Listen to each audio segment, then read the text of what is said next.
we're not in the main bulk of the presentation. This is just the news flash at the beginning, where we're looking at the price of what's happening in the cryptocurrency market.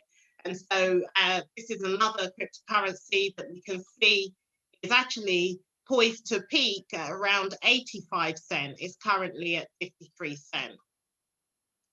And if we look at XRP in the long term, it could, if we look at the analysis from the recent high, it may well reach $2, $2.80. You know, so we should watch out for Ripple, for XRP. And so that was the news flash that no one heard.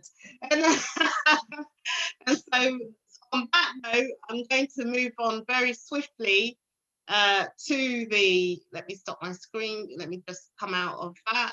So thank you so much for your patience. Apologies, I'm just seeing the comments in the chat now. You know, this Zoom, you just have to get ready to, you know, to try and multitask or even triple task at the same time. So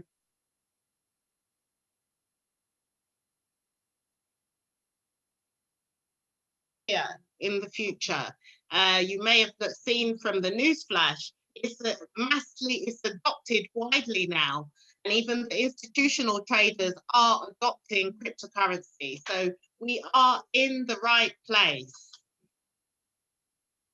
Bitcoin has moved a long way since $10,000. And the blockchain is also very central to all of this. It was created in 2008 by an unknown alias who went by the alias of Satoshi Nakamoto. And then Bitcoin was created on the blockchain. That was in 2009. And since then, Bitcoin has become a household name. Everyone's heard of Bitcoin now. And but people are still not sure what Bitcoin is.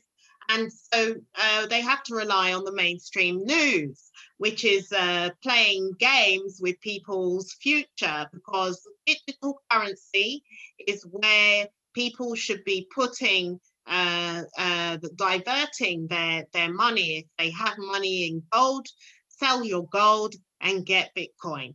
Not that I'm a financial advisor, just that everyone is selling their gold. All of the institutional, even the long-term holders of gold, are selling their gold for Bitcoin. So think about that. And we have $1 trillion. It's going to be a very interesting few years to come, because we've just had a 3-year bear period, and now we're in the bull period. And so what is a blockchain? It facilitates secure online transactions. It's decentralized and distributed across a digital ledger. And what that basically means is that the recorded transactions are recorded across many different computers all over the world. And so no one person can manipulate all of the enough computers in the world, and each computer is different people, you know, all over the world. They're not connected. And so no one person can alter any of those transactions. So the blockchain is in effect secure and decentralized and open source, so you can see everything that goes on in the blockchain. All right, and that's why it's the most secure way to transfer things like funds and assets. Yeah, let's not get into the complexities because it is a bit complicated.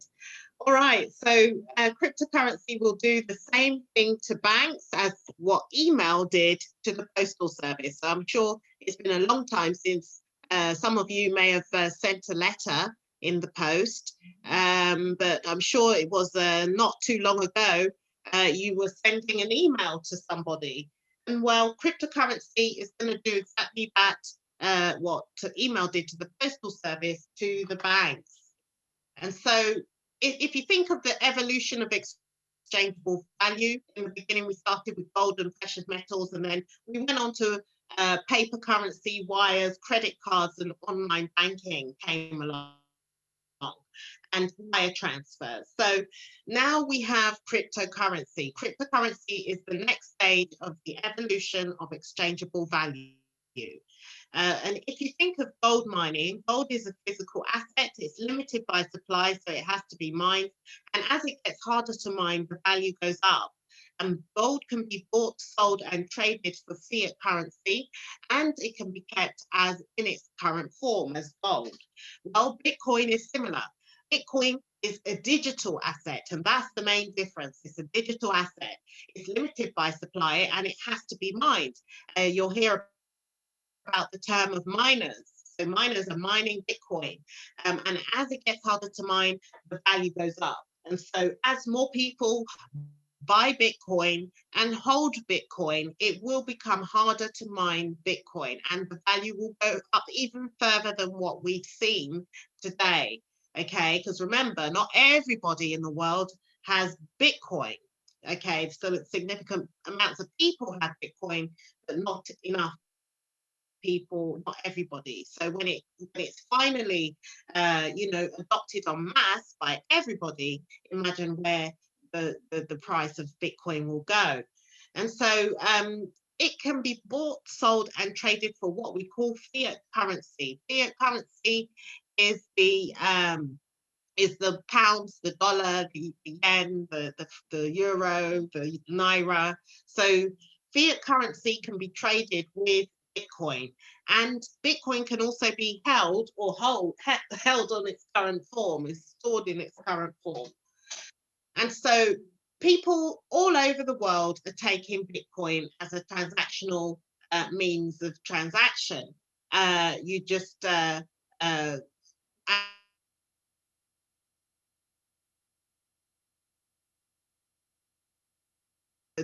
amount of Bitcoin you would need to use to purchase whatever product you're looking at from. And so you can even go into Google and search for Bitcoin ATM. If you go into Google now on your phone and search Google Bitcoin ATM, and it will locate for you the nearest Bitcoin ATM machine. So you just go to the ATM machine, you go to you're accessing the blockchain, and you'll be able to withdraw cash just by entering, your e-wallet details, basically, to unlock the funds as a means of exchange. Now, we saw earlier, you may not have heard me, but you may have seen the headline for Bermuda, the Bermudan government going into cryptocurrency and teaming up with a Canadian company to do that. And so when you're in the cryptocurrency space, you're going to see or come across a number of different phrases like altcoin. So in the beginning, there was Bitcoin. Bitcoin was the first digital currency. And then came all the other alternative coins, Ethereum, Tether, USDT.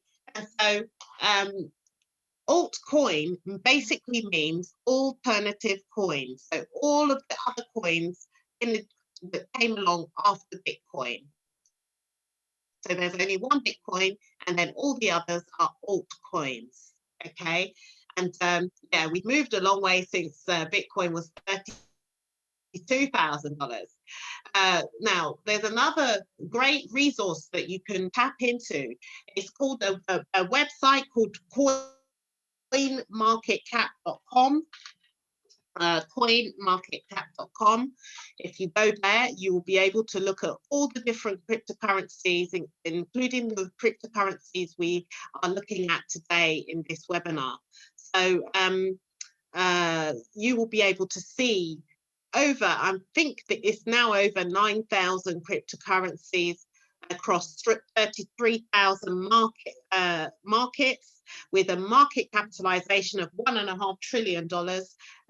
We've got 24-hour trading well into the billions, and Bitcoin's dominance is always I think it's increased to 65% since I last took that image. So why is it all important? It's because the central banks are considering their own digital currency and what it could look like. They want to create their own digital currency like Bitcoin, okay? And so that's why we know Bitcoin is here to stay. It's a totally decentralized digital currency that they do not control. The people control. It's the people's currency. And that's why when they create their central bank digital currencies, their CBDCs, then we will know that the rest of the cryptocurrency market is going to go parabolic, what we call parabolic, which we've seen Bitcoin with the parabolic rise of Bitcoin. And so why is this important? Because central banks keep blocking remittances so that people cannot operate with freedom of flow of cash. And so that's why people are turning towards Bitcoin. And in fact, in Nigeria, they represent the second largest group of people that use Bitcoin. And so despite their attempts to starve the people of their free right of handling cryptocurrency, the Nigerians can also buy and sell their Bitcoin on peer-to-peer platforms for, person to person. Now, Bitcoin could also hit $300,000 in 5 years. Well, that is a reality. That is a very real prospect. As we've seen, Bitcoin looks like it's still got some steam in its legs, and it looks like it's going to hit $100,000 very soon. So $300,000 in 5 years may be an underestimated estimation. Now, American Express are also into Bitcoin, and they've invested into a crypto platform that offers stocks or trading instruments for Bitcoin. And so Grayscale Bitcoin Trust and other Bitcoin stocks rallied that day. And that's really been the sort of price momentum that we've been seeing of the past couple of days. And so, and a couple of weeks, in fact. And so to get started in cryptocurrency, you need an e-wallet. You cannot function without an e-wallet. And so it's important for people to know the difference between the custodial and non-custodial wallet. Now, a custodial wallet